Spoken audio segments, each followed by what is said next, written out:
Hi, this is PC Pro 3 channel. In today's video, I will show you how to delete WhatsApp channel on WhatsApp Business. Before we get started, don't forget to subscribe and turn on the notification to keep you updated about this channel. So, let's go. WhatsApp introduced its channel feature. The Instagram like feature provides a simple, reliable, and private way to receive important updates from individuals and organizations within WhatsApp. On my previous video, I showed you how to create channel on your WhatsApp business. And what if you want to delete your channel? Maybe for some reason, you're no longer using the channel and you want to delete it. It's so simple. So first of all, of course, we have to open our WhatsApp business. Now you can go to the update section. You can see here's our channel that we just create.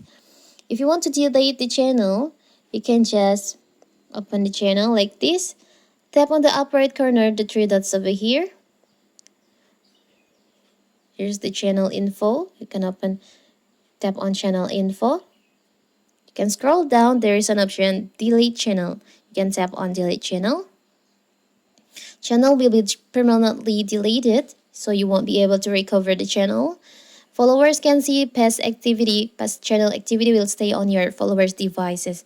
You can tap on delete. You can enter your WhatsApp number first before you delete it. You can enter a number. Now you can tap on delete. Now your channel on your WhatsApp business has been deleted. It's so simple, right? So that is how to delete channel on WhatsApp business. Don't forget to like and subscribe and turn on the notification to keep you updated about this channel. Thank you and see you!